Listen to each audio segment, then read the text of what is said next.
izin untuk itu. Nabi sudah melihat surga, Nabi sudah melihat neraka. Kita paling travelling kita Singapura, Hong Kong, paling hebat umrah. Itu pun habis wang meledak-ledak. Nabi dalam ukuran satu malam bisa melakukan sesuatu yang dahsyat, tapi kemudian di tengah, di sela kemuliaan itu malah Allah menyebutnya seorang hamba. Wala naum, Allah itu tidak punya sinah dan juga tidak punya naum. Sinah itu rasa mengantuk, ingin tidur. Kita membekengi diri, kita mohon perlindungan dari orang yang punya kekuatan di atas dunia, ya. Tapi dia tidur, dia lemah, bahkan rumahnya sendiri pun dia tidak mampu jaga. Tapi Allah. Assalamualaikum warahmatullahi wabarakatuh. Banyak sekali pertanyaan jamaah, Ustadz kasih kami channel untuk kajian anak-anak muda. Di antara anak muda berasal dari Aceh, luar biasa. Channelnya Maulizul Akbar Nab. Tonton, subscribe, like, share, komen. Assalamualaikum warahmatullahi wabarakatuh.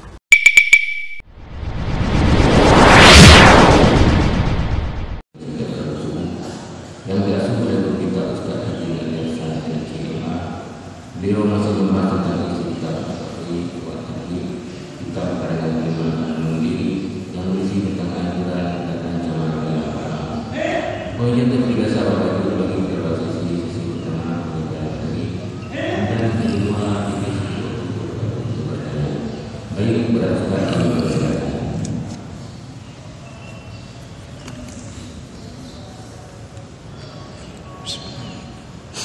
Assalamualaikum warahmatullahi wabarakatuh. Alhamdulillah rabbil alamin. Hamdan katsiran tayyiban mubarakan fi. Asyhadu an la ilaha illallah wahdahu la syarika lah wa asyhadu anna Muhammadan 'abduhu wa rasuluhul karim. Allahumma shalli wa sallim ala nabiyyina wa sayyidina al-Mustafa Muhammadin وعلى آله وأصحابه أجمعين. أما بعد رب اشرح لي صدري ويسر لي أمري واحلل عقدة من لساني يفقهوا قولي. Segala puji bagi Allah, kemudian salawat dan salam pada Rasulullah, pada keluarga dan seluruh sahabat-sahabatnya. Bapak-bapak dan ibu-ibu yang Allah muliakan insyaallah.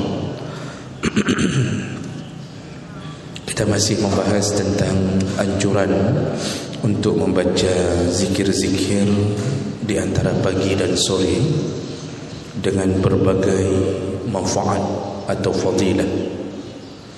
Di pertemuan kita yang lalu, salah satu yang diajarkan Nabi SAW, barang siapa yang membaca kalimah A'udzu bikalimatillahi tammah min syarri ma khalaq, yaitu aku berlindung kepada kalimah-kalimah Allah dari kejahatan makhluk-makhluknya. Yang membaca ini di pagi hari 3 kali, lalu di sore hari 3 kali, maka tidak ada satu makhluk pun yang bisa mencelakainya. Tidak ada makhluk, baik itu manusia, binatang atau apapun. Kalau disebutkan contoh di sini, yaitu kalajengking pun tidak akan mampu membuat mudarat. Walaupun dia telah menggigit, tetapi gigitannya tidak akan berefek, racunnya tidak akan memberi mudarat kalau orang bersandar pada kekuasaan Allah Subhanahu wa taala. Baik, kita lanjutkan hadis berikutnya dari Abana bin Utsman. Dari Aban bin Utsman qala sami'tu Utsman bin Affan radhiyallahu anhu yaqul, aku pernah mendengar Utsman bin Affan radhiyallahu anhu berkata,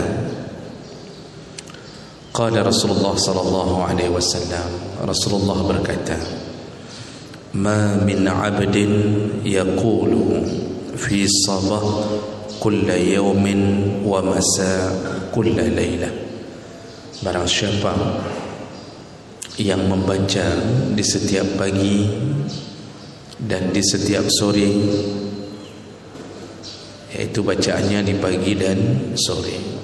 Pagi ini boleh ba'da subuh atau di waktu duha, yang penting pagi. Atau sore boleh ba'da al-asar, boleh ba'da al-maghrib. Apa bacaannya? Rasulullah menyebutkan, yaitu bismillahilladzi la yadurru ma'asmihi syai'un fil ardi wala fis sama wa huwa as-sami'ul alim. Dengan nama Allah alladzi la yadurru, yang tidak ada yang bisa memberi mudarat,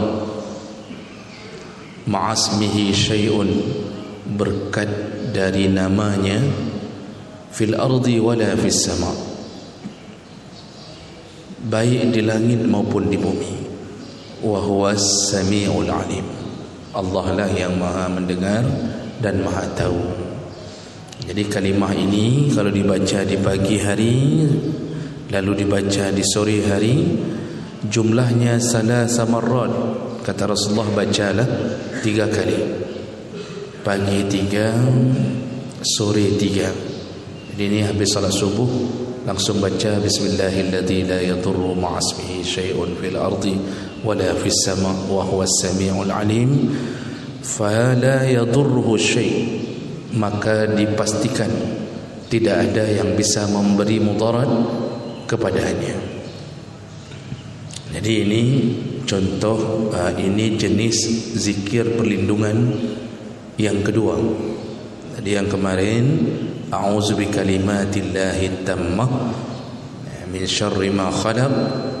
Ini ada satu bacaan untuk berlindung diri, 3 kali dibaca pagi, 3 kali dibaca sore, maka tidak ada makhluk baik di langit maupun di bumi yang bisa mencelakai atau memberi mudarat pada orang yang membacanya. Lalu kemudian perawi hadis, wa kana abana qad asabahu tarafu falijin. Nah, ketika Aban bin Utsman ini menyampaikan hadis ini dari Rasulullah, beliau dalam keadaan kakinya ada tertimpa satu kesakitan. Tidak disebutkan kenapa penyebabnya. Jadi ditimpa oleh rasa sakit di kakinya. Faja'ala ar-rajul yanzuru ilaihi. Sahabatnya melihat ke arahnya. Maksudnya, tadi engkau mengatakan bahwa Nabi mengatakan, barang siapa yang membaca kalimah ini 3 kali pagi, 3 kali sore, tidak akan ditimpa apapun yang sifatnya mudarat. Tapi engkau sendiri, kakimu ditimpa sesuatu. Ini seperti bekas gigitan, tapi tidak disebutkan apa binatang apa yang menggigitnya. Faqala Aban. Jadi sahabat ini merasa ini kayaknya ada yang enggak betul nih.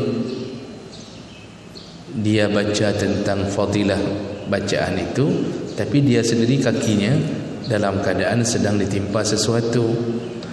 Lalu Aban bin Utsman berkata, ma tanduruna amma innal hadis kama haddastuka. Apa yang kamu lihat? Maksudnya dia ingin menjawab keraguan-raguan dari sahabat ini. Apa yang kamu lihat? Hadis itu benar dari Rasulullah. Hadis itu benar, kata Aban bin Utsman. Walakinni lam aqulhu yawma izin liyumdi Allah qadaruh. Tapi ketika kakiku digigit ini, ketika kakiku digigit, aku tidak membaca doa itu, aku terlupa membaca doa itu, sehingga kakiku ditimpa sesuatu. Jadi maksudnya adalah Aban bin Osman mengatakan bahawa hadis ini benar, namun yang ditimpa kepada aku karena kelupaanku membaca zikir itu di pagi dan sore pada hari itu. Ini hadis riwayat Abu Daud, Tirmizi dengan derajat yang sahih. Nah, Bapak Ibu yang Allah muliakan, jadi sebenarnya kita ini ada yang diberi Allah sebagai perisai untuk menjaga diri dimanapun, kapanpun. Sayangnya banyak orang yang tidak memohon perlindungan itu dari Allah. Kita tidak mampu menjangkau semua yang dibuat oleh seorang hamba atau makhluk Allah kepada kita. Kita ini hidup di tengah-tengah manusia. Kalau kita pergi dari area tempat tinggalnya manusia, maka kita akan hidup bersama makhluk-makhluk yang lain. Ketika kita pergi ke gunung atau kita masuk ke dalam hutan, atau bahkan kita mandi di satu tempat di sungai, danau, maka kita akan berhadapan dengan banyak makhluk Allah yang lain. Dan kita tidak mampu untuk menjaga diri kita, tidak akan mampu. Sederhana saja, kadang-kadang orang ketika pergi ke gunung itu mendapatkan gangguan baik dari makhluk kasar maupun makhluk halus. Ketika dia pergi ke laut, dia tidak sadar kakinya bisa menginjak bulu babi. Tahu bahasa Acehnya tetuka, yang bulu babi itu, yang kalau kena di kaki itu Masya Allah itu semua kita tidak bisa hindari. Karena dia kita tidak tahu berada di mana, kapan akan menyakiti kita. Ketika kita tidur, seekor ular pun bisa masuk ke dalam rumah, bahkan masuk ke dalam selimut kita. Dan itu sudah banyak kejadian itu. Dimanapun kita bertugas, pasti kita berhadapan dengan makhluk Allah. Apalagi yang sering bertugas ni, bapak-bapak kita dari militer kan sering bertugas ke hutan, kemana-mana dalam tugas. Tidak ada yang bisa menjaga kita kecuali Allah Subhanahu Wa Taala. Tidak ada. Begitu lemahnya kita. Kalau orang Aceh mengatakan apa? Rencong kanan kiri, dompet hilang. Rencong kanan ada, kiri ada, tapi dompet bisa hilang.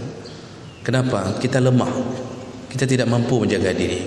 Satu-satunya yang mampu menjaga kita, tidak pernah tidur, dalam keadaan terus mengawasi hamba, yaitu Allah Subhanahu Wa Taala. Allah tidak pernah punya rasa mengantuk yang membuat terlewat penjagaannya. Tidak ada. La ta'khuzuhu sinah wala naum. Allah itu tidak punya sinah dan juga tidak punya naum. Sinah itu rasa mengantuk, ingin tidur. Kita membekengi diri, kita mohon perlindungan dari orang yang punya kekuatan di atas dunia, tapi dia tidur, dia lemah, bahkan rumahnya sendiri pun dia tidak mampu jaga. Tapi Allah tidak pernah tidur. Jangankan tidur, mengantuk pun tidak. Makanya Nabi mengajarkan, mau engkau dijaga oleh Allah terus-terusan, baik pagi maupun siang atau sore atau malam, bahkan sandari ketika engkau tertidur pun Allah menjagamu, maka bacalah zikir-zikir ini, kata Nabi. Jadi ini kalau bisa diamalkan, didawamkan, insya-Allah kita terjaga. Jadi bukan bermakna kita tidak dapat mudarat sama sekali. Kadang-kadang Allah memberi penyakit, memberi sesuatu yang membuat kita terluka. Duri menusuk dalam daging pun itu izin Allah. Namun kadang-kadang Allah memberi itu dengan porsi untuk menaikkan derajat kita melalui kesabaran, atau Allah memberi itu untuk mengampunkan dosa-dosa kita. Itu semua izin Allah. Tapi kalau yang sifatnya orang sudah baca zikir ini, maka Allah tidak akan membuat semua yang mendatanginya tidak akan jatuh ke dalam kondisi yang dia akan mudarat setelah itu. Tidak. Jadi hanya sekedar pengampun dosa, penguji kesabaran, tidak akan jatuh ke dalam kemudaratan kecuali izin Allah. Dan ini, bacaan ini itu di dalam riwayat-riwayat yang lain itu disebutkan beberapa sahabat mengamalkan ini, dan mereka pernah digigit di padang pasir, digigit kalajengking, tapi tidak memberi mudarat. Hanya gigitan saja. Hanya gigitan yang tidak membuat racunnya bergerak. Inilah kekuatan daripada zikir-zikir yang diminta atau disunnahkan oleh Nabi sallallahu alaihi wasallam. Baik. Jadi mudah-mudahan bisa diamalkan. Satu hadis lagi. Berikutnya, dalam hadis Abi Ayyash. Jadi hadis ini dari Abi Ayyash radhiyallahu anhu, anna Rasulullah sallallahu alaihi wasallam qala, Rasulullah pernah berkata, man qala iza asbaha, barang siapa yang membaca zikir ketika subuh atau ketika pagi, bunyi zikirnya adalah la ilaha illallah wahdahu la syarika lah, lahul mulku wa lahul hamdu wa huwa ala kulli syai'in qadir. Sederhana Pak, sudah sering kita ucapkan. Dan kalau kita berzikir dengan zikir tuntunan Nabi setelah solat, otomatis ini terucap setiap waktu, malah setiap 5 waktu. La ilaha illallah wahdahu la syarika lah, lahul mulku wa lahul hamdu wa huwa ala kulli syai'in qadir. Apa kata Rasulullah yang membaca zikir ini di waktu pagi? Kana lahu adlu raqabatin min waladi Ismail, maka dia mendapatkan pahala seperti memerdekakan budak dari keturunan Ismail. Jadi maksudnya pahala seperti membebaskan budak. Membebaskan budak itu kan mahal. Dulu membebaskan budak itu bisa mencapai ribuan dinar. Dinar itu emas. Jadi untuk membebaskan budak itu perlu uang, mungkin kalau sekarang mencapai seratusan lebih, seratusan juta lebih untuk membebaskan seorang budak, membeli budak dan juga membeli untuk membebaskannya. Tapi kita bisa dapatkan pahala sebesar itu dengan kalimah ini. Kemudian wa kutiba lahu asyru hasanan. Bukan itu saja kata Nabi, tapi Allah akan berikan untuknya 10 kebaikan. 10 kali lipat kebaikan. Jadi seperti orang berbuat baik lalu dikali lipatkan oleh Allah 10, itu sama dengan orang yang mengucapkan kalimah tadi. Kemudian wa hutta anhu asyru sayyi'at, dihapuskan darinya 10 keburukan. Jadi apa yang pernah kita lakukan yang bentuknya dosa-dosa kecil, kesalahan-kesalahan kita, maka Allah bisa hapuskan 10 dengan sekali mengucapkan itu.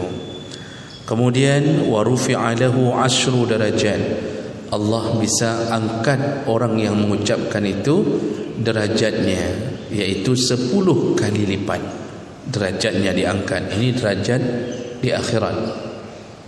Kita ini Pak, ketika berada di akhirat, salah satu yang dibantu yaitu mengangkat derajat. Kata para ulama, kalau selayaknya kita dapat surga yang model di bawah, walaupun sudah surga tapi kita dapatnya yang model di bawah, maka kalau sering mengamalkan kalimah-kalimah ini, Allah mengangkat derajatnya menjadi 10 kali. Di situ dinaikkan derajatnya. Jadi dari surga bawah menjadi surga atas.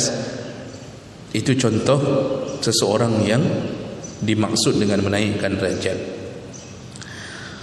Karena di dunia kita tidak butuh untuk dinaikkan derajat, malah yang sudah berderajat pun disuruh turun-turunkan derajatnya.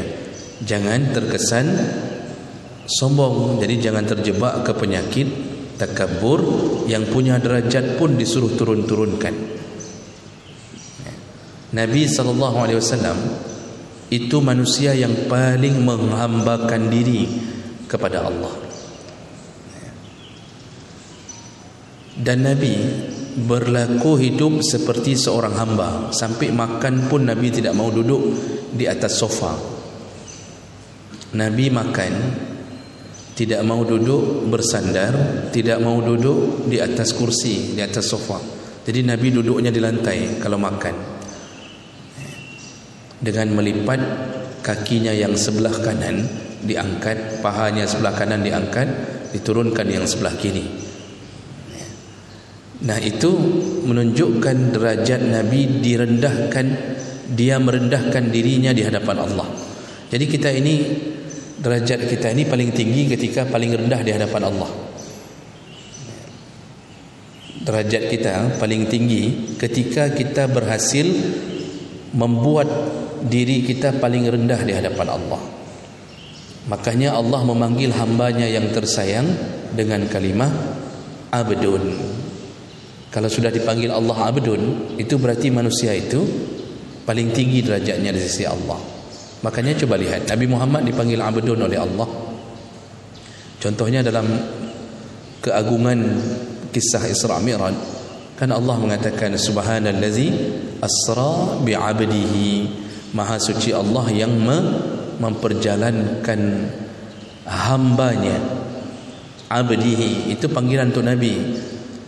Jadi Nabi dipanggil abdun, padahal apa yang terjadi pada Nabi di malam itu adalah mukjizat terbesar, yaitu bisa traveling ke langit sampai bisa mencapai Sidratul Muntaha.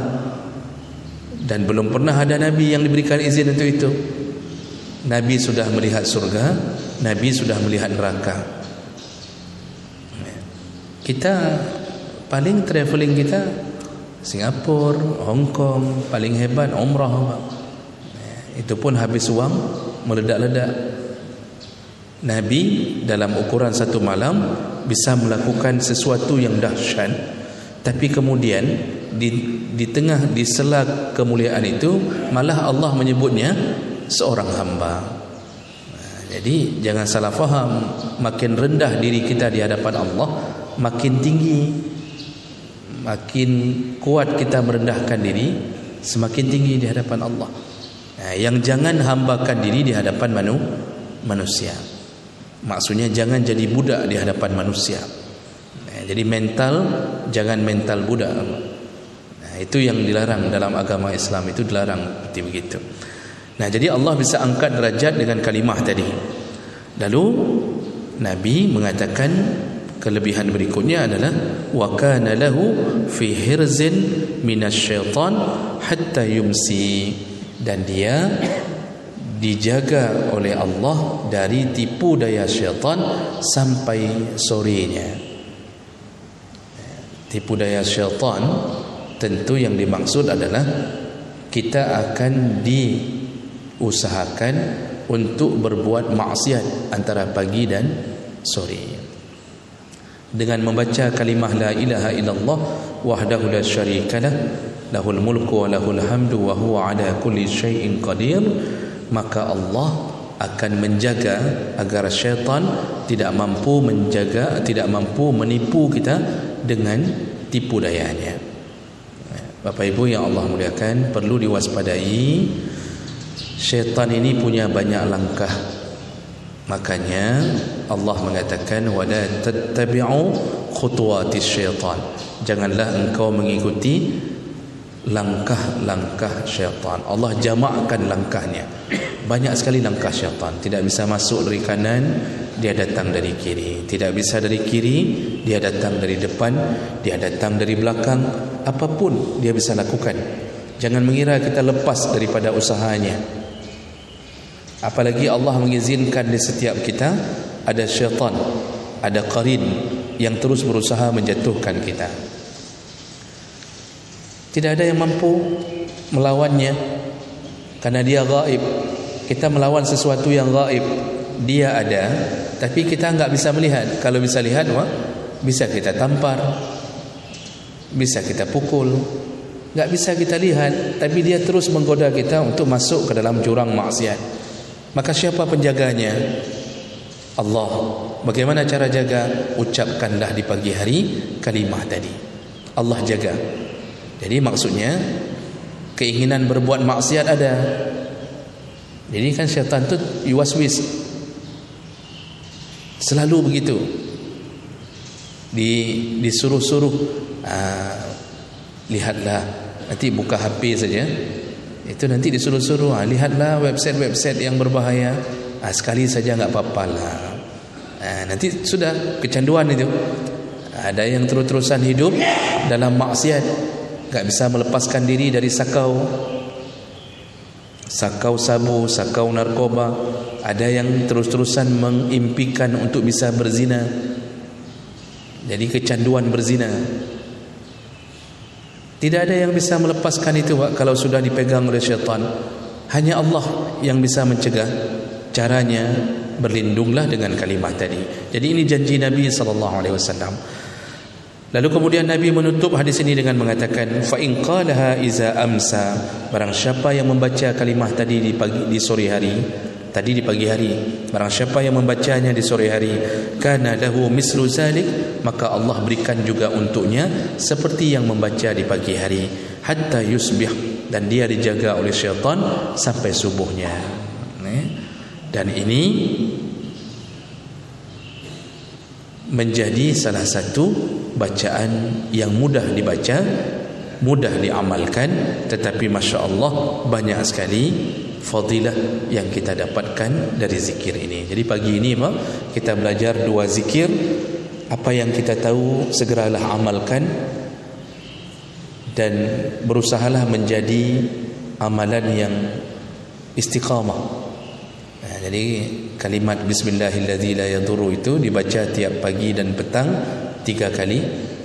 Setelah solat subuh 3 kali, setelah solat asar atau setelah solat maghrib 3 kali.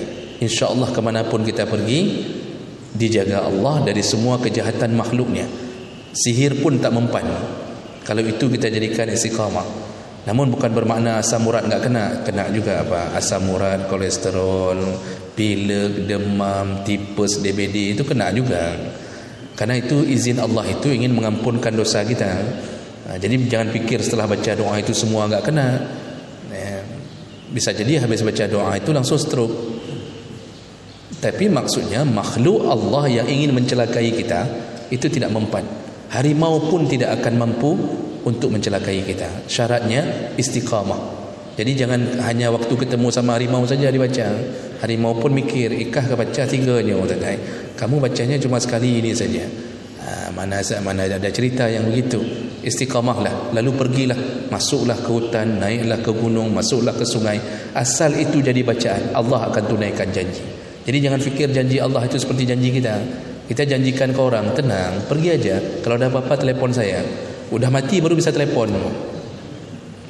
Tenang saja, kalau dibegal nanti telepon saya. Udah dibegal baru bisa telepon. Nah ini kekurangan kita.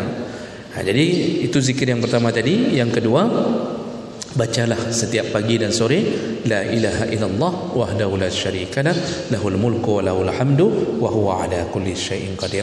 Mudah-mudahan Allah selamatkan kita dengan zikir-zikir ini sampai menuju ke pintu surganya, insyaallah.